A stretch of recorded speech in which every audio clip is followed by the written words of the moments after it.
Hey everybody, what's going on? How y'all doing today? On a not Saturday Tuesday. On a pretty nice Monday, actually.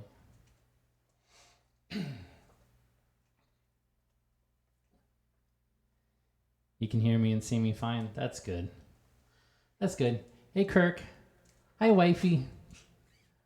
Yeah. John, what's going on? Gordy, Steve, Paul. Pam and Melinda, hi.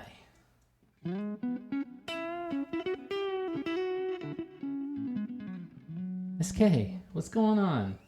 Thank you for being here. Hey Bruno, I got some stuff to talk to you about later.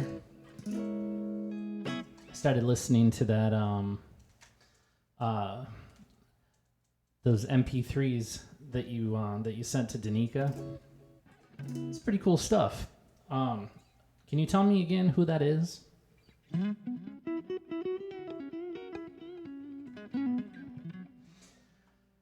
So if you see something different, I've been messing with the cameras.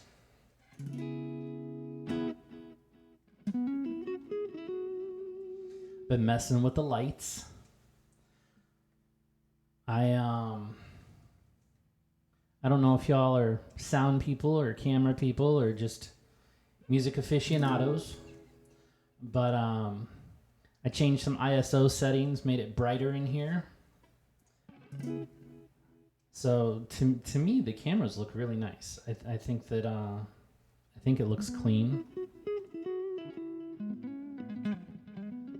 I've read about 500 pages of.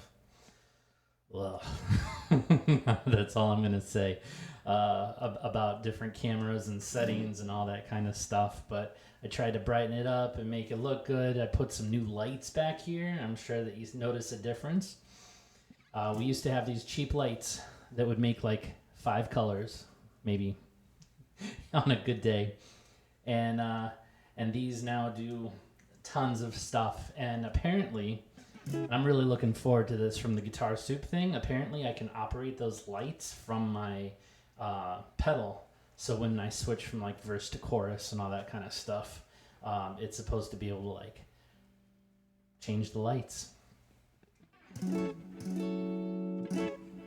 Yeah, you see the new ones on the ground. Yeah, and they're just all kinds of cool colors. There's no more just red, green, and blue. It's like purples and all kinds of stuff. Snazzy, yeah. I'll send you the bill for those lights, Danica. So, can you see over here this giant thing of music? This is one song. It's 6 pages.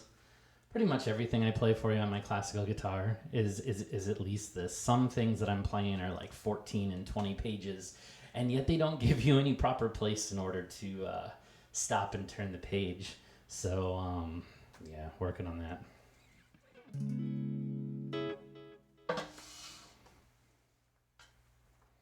So I'm going to start with this little freestyle thing. Let everybody get their seats and their drinks, and if you got to go pee, go pee.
It's a really good workout. It's in the key of D, and it's just a lot of free time, and then having to lock back into time and then come out. So you can actually play 4-4-6-4.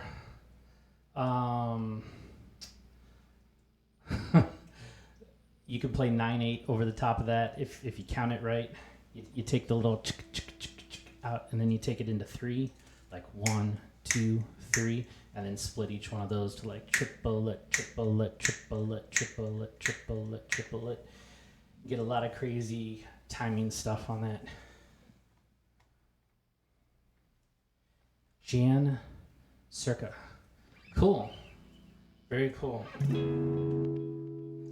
There's a lot of guitar players out there. Some I really dig, and some I don't care for at all. Well, I should say some that I really like to listen to in my free time, and others that are crazy good that I just, they agitate my emotions, if that makes sense. There's this dude named Buckethead, and he does a lot of really cool, crazy stuff on the guitar, but if I listen to it for more than a few minutes, I find that I'm like super hyper and agitated. It doesn't mean that it's bad. It just means that it's crazy stuff. So let me scoot over here to something that I've been working on all week. This is called the Baden Jazz Suite. It's hard to say when it was written. I want to say its first publishing was 1989. The dude who wrote it was born in 1926. His name is Yuri Yermal from Prague, Czech Republic. And it's cool. It's well, it's hard to explain. It has a bossa nova section in the middle of it, and it's been an absolute bear for me to try and learn. But I think I have it down now.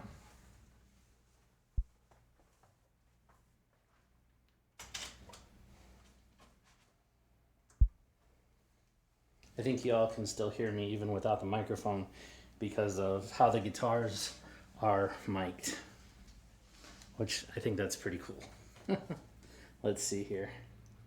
So if I go here, is that the right one?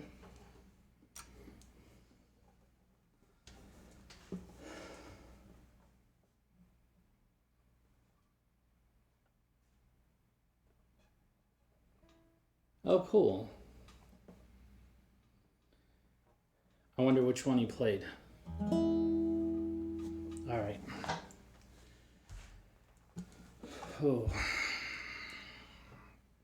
I'm gonna give myself like 3 mistakes in this song before you hear swearing. From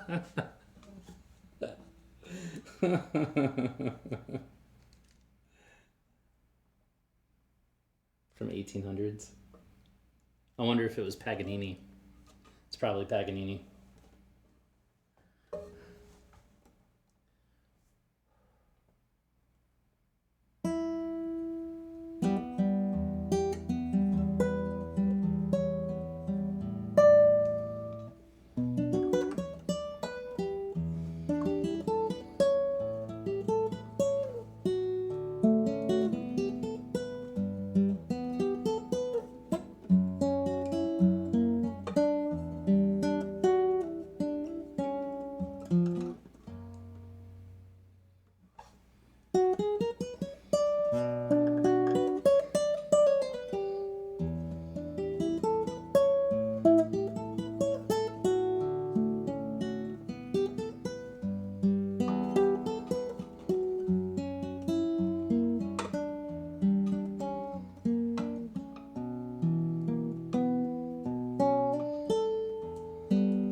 Thank you for the tips. So far, so good.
Yes! I made it. Holy cow. Oh. 2 weeks of solid practice on this one song. Like, oh, holy hell. Brutal stuff. So, this is my goal. I'm taking like some of the hardest, craziest tunes on guitar from all time periods and going after them. And I don't expect to play all of this stuff fantastic, but what I am trying to do is take a week or two and just hit one really hard until I get it to like 90%, and then it goes in a rotation. And then that rotation, every week I play those songs, and then that's like my practice for the next crazy song. You do sing it back. Yeah. Wow. Oh, sweet. That was intense. That bossa nova section, like every single rhythm is different, and the hand stretches are crazy. So glad that worked out. Apologize for the papers. Those microphones capture everything.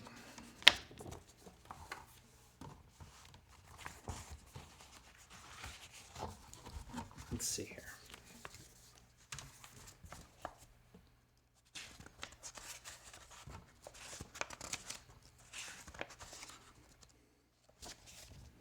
I'm going to start putting a list on guitar-soup.com, where you can go and all of these songs that I do will be listed so that you can start making requests on things that you like or comments on things that you don't.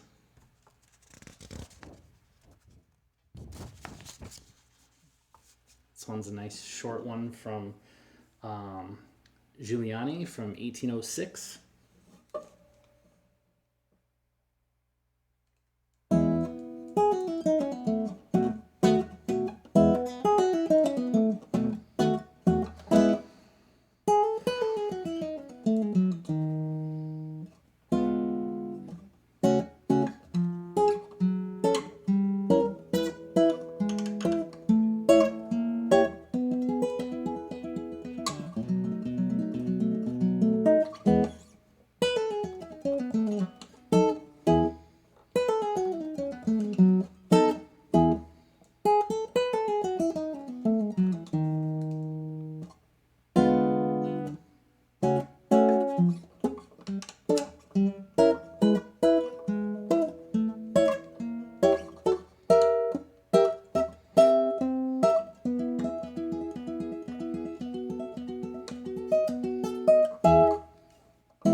Thank you.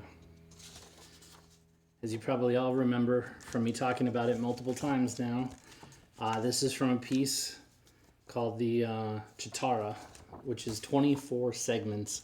That was segment number 9. Do not want to play all of them for you today. I'm just going to play 2, maybe 3.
Thank you.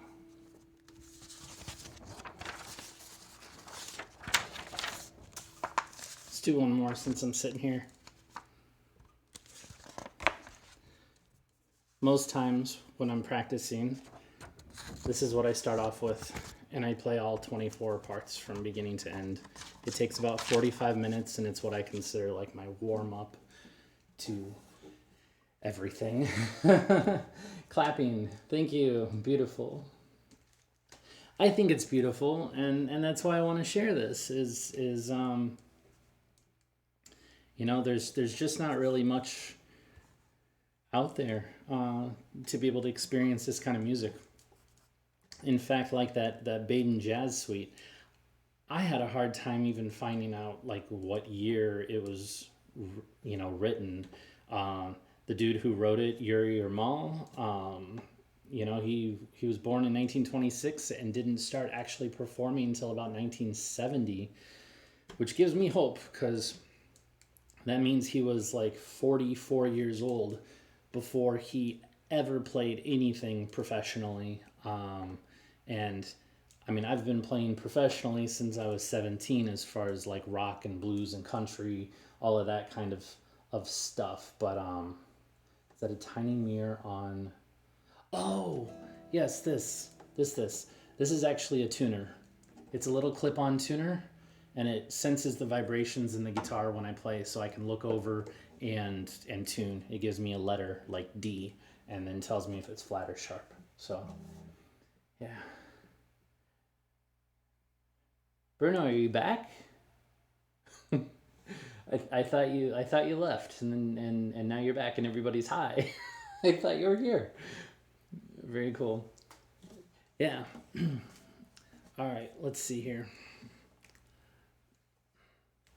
Now this particular guitar, if you can see, it has a very protruding heel.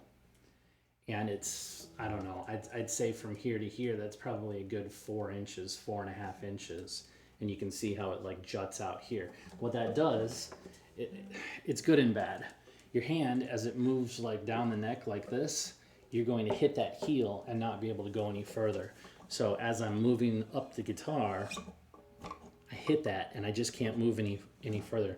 The good thing about that is you can get used to the feeling of it. So you can close your eyes and slide up and know, like, hey, this is the 12th fret. So if you're playing something down here and you need to get up to the 12th fret fast, you can do that, and the heel helps.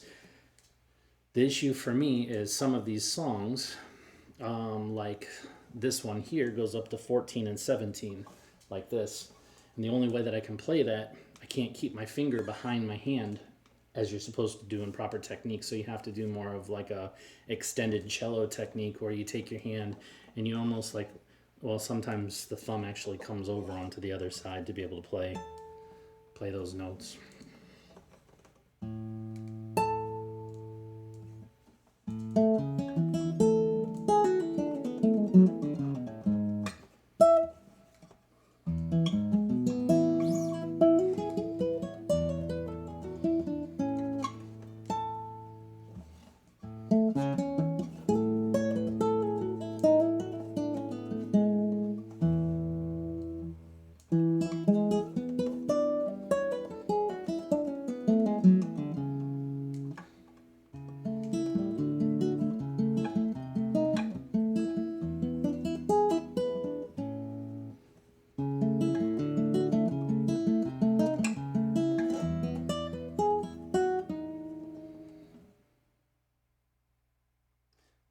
Totally spaced out.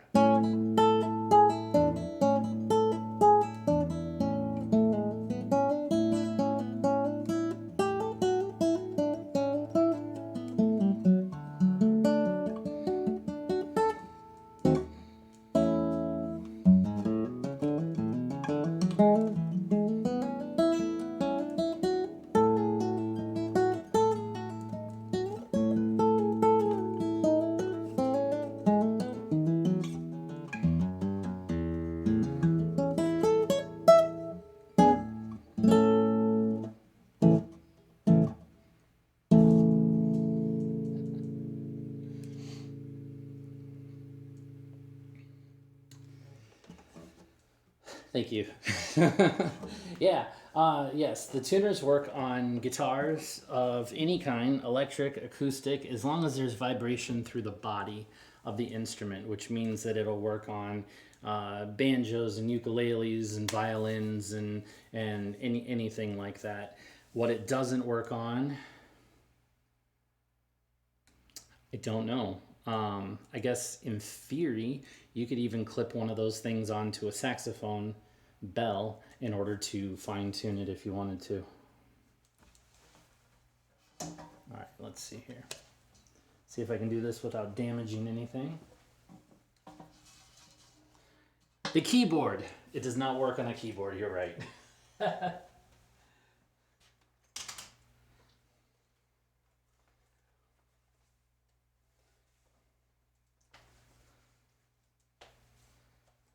Hey, man. It's good to see you, Jason. Jill, I didn't say hi to Jill and my mom. My God. Sorry, moms. I have two moms and totally forgot to say hi to either one of them. Can I show you something really cool? It's a bit dorky, but that's what this show's about, is nerding out over guitar and guitar accessories, kind of like Hank Hill with his propane and propane accessories.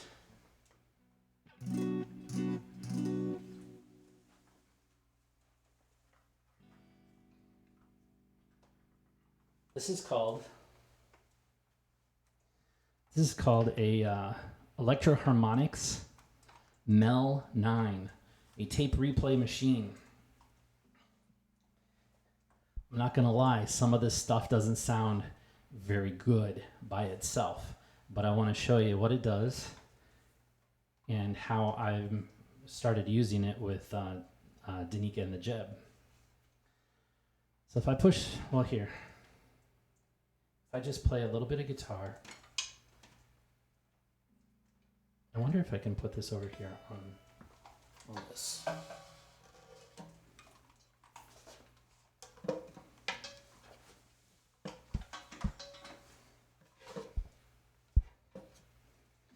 There we go. Got an awful lot of cables here.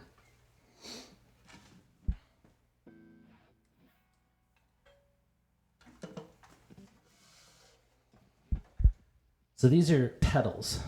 They're meant to be used with your feet.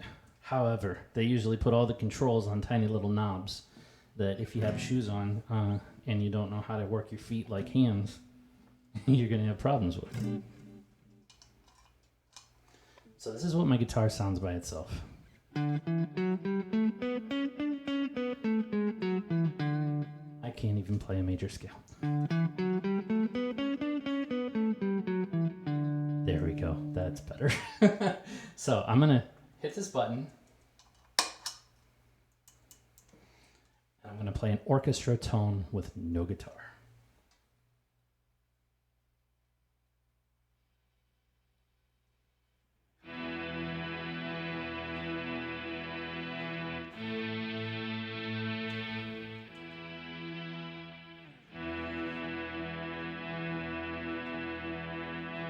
Now that probably sounds really weird to you because I'm controlling that with my guitar.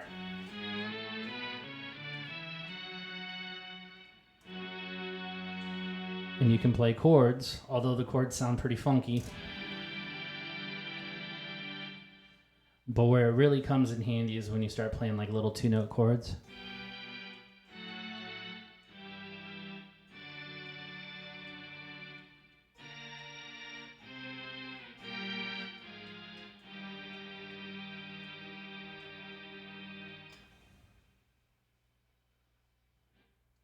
Take care, Soraya. So now if I blend in a little bit of guitar into it.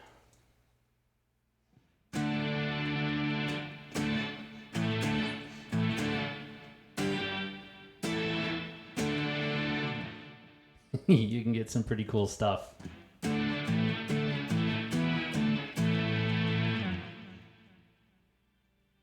It can get out of control pretty quick, you know, like just a little much.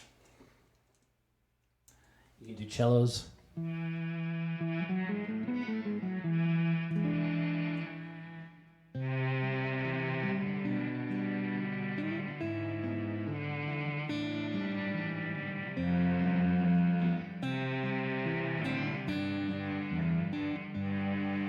The key is to get just enough of it to make it sound good without it being overpowering. So I'm going to turn it down.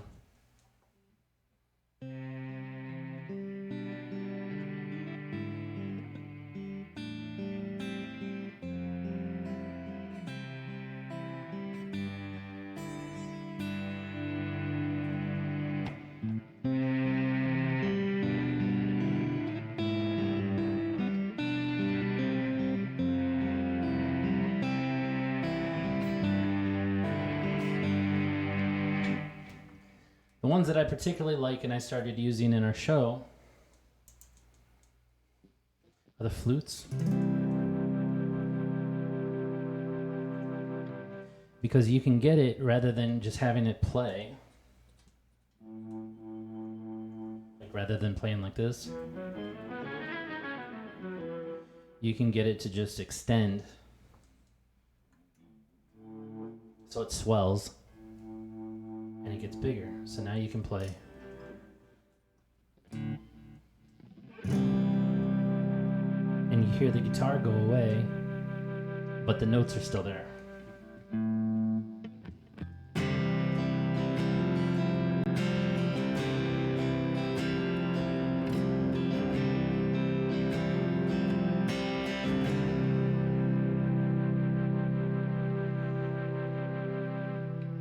So yeah, we used it on Press Play. And there's some freaky stuff, and since we got a saxophone guy here, I'm going to play you the saxophone one, which is, it doesn't sound like saxophone. It's not meant to. It's meant to sound like a mellotron, which was an old instrument, like a piano, that had a reel-to-reel in it, and you would record a sound. So like a saxophone player would play one sound, one, wah, and then from there, you would take that and artificially move it up and down.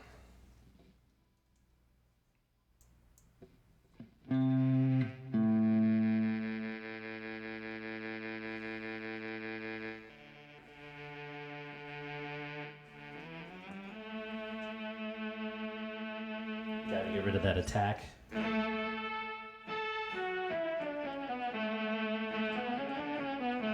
And to a saxophone player, you can hear it. You can kind of hear it. You could probably find the root note. Somewhere around there is probably where they actually recorded it. But then you put that in the background of it.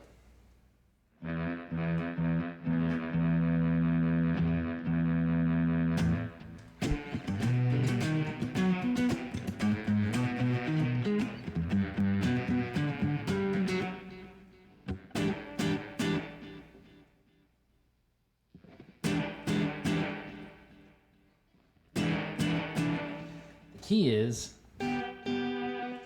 don't play big chords. Big chords sound awful. Every big chord I've played, it just sounds like, it's nasty. But you play these little 2-note chords. Sounds cool. Still, the best ones that I found are just the really mild stuff in the background.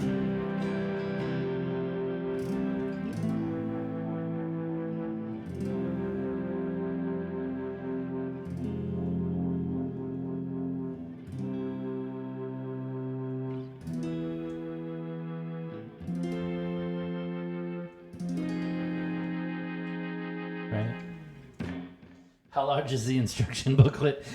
Well, it's 25 pages, but I mean, to be fair, the pages are only like that big because it comes in the box that the thing came in. So anyway, I just want to show you that. I'm going to start using these types of things to build out like bigger backgrounds and stuff. That one's meant to be very ambient. I'm looking at different synthesizers that will allow me to do things like piano parts on guitar. Those are crazy though. They require a lot of, they actually require like a separate pickup, and then that pickup like reads each note separately and then transposes it to a different instrument, brain, and yeah. Did you ever try a TalkBox? Yeah, I've tried a TalkBox before. For those of you who don't know what a TalkBox is, there's a dude in town. His name is Peter Frampton. You might have heard of him. You use, let's see here. So you play guitar through a little miniature amp. And that miniature amp, rather than going out to your ears, goes into a tube. And that tube goes into your mouth.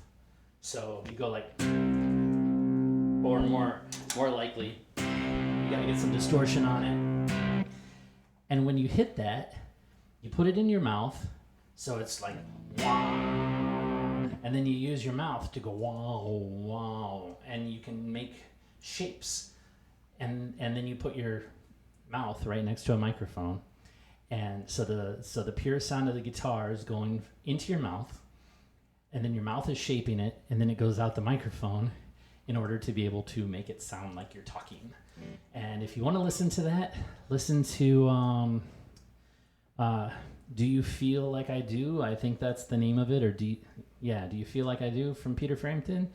Because that's where he's using the TalkBox, I want to say, for the first time recorded, and it's amazing.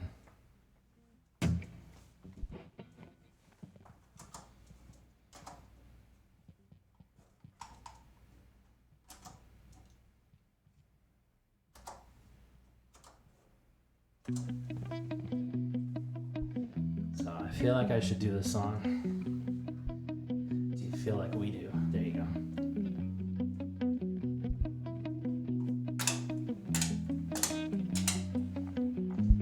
I'm changing a bunch of pedals down here, turning on a whole bunch of distortions and delay.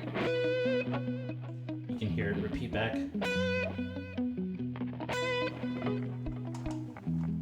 So many cables.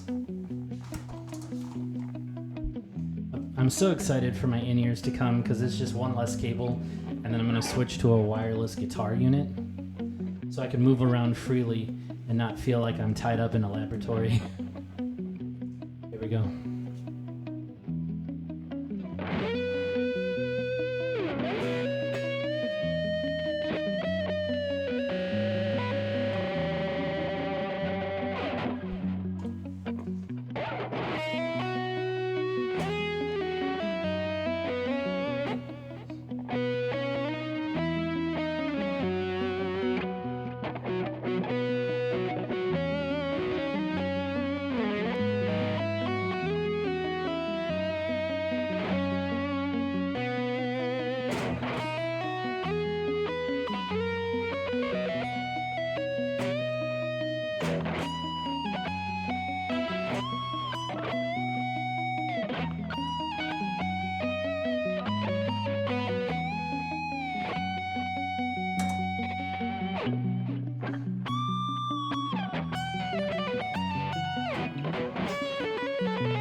you go.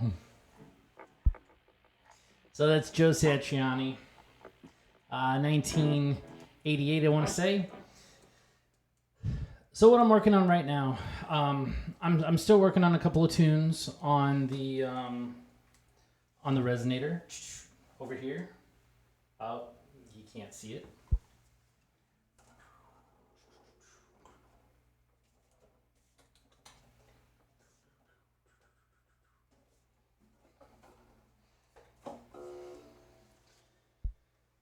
I'm working on tunes that are both open D tuning and standard tunings. I'm working on stuff from Tommy Emmanuel. I'm working on stuff from Leo Kottke. I'm working on a guitar. Oh man, concerto from Vivaldi from I believe it's around 1685. That's insane. That'll be the first time I'll ever be using a full backing track. I found a backing track for it that has like a whole orchestra, and I'm really excited to play with that. Trying to think what else. Like I said, if you would, go to guitar-soup.com. And I'm going to start writing, and I'll write down not only what I'm performing here right now for everybody, but I'll write down what I'm working on. And I've actually categorized everything in 4 parts in terms of like, there's the stuff I'm performing for you now. There's stuff like the Baden Suite that just came off of my near performance to full performance. There's the oh crap, I'm trying to do this, but it's not going so hot, but I'm practicing diligently section, which would be the 3rd section. And then the 4th section is, I really like this and I'm going to do it. I just haven't gotten around to writing everything out. What most of you don't realize is I actually have to take the time to not only learn this, but like pre-learn it, if that makes sense. I have to figure it out. Like a lot of times I have to listen to a professional performer, slow their track down, and note by note transcribe what they're performing. And a lot of times I have to do it more than once with more than one performer in order to really get a vibe of how these songs are supposed to be, like the Baden Jazz Suite. I listened to like a dozen different people perform it. Yeah, I'm working on Black Star from Yngwie, and that dude's crazy. The dude's just super fast, and it's just 30-minute show my ass. You got it.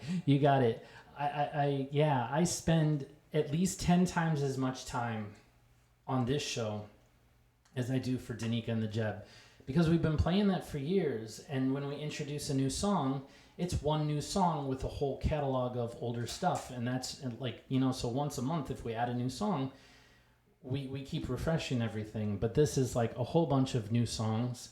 And just to give you an example, the Baden Jazz Suite, I played you part 1 of 3.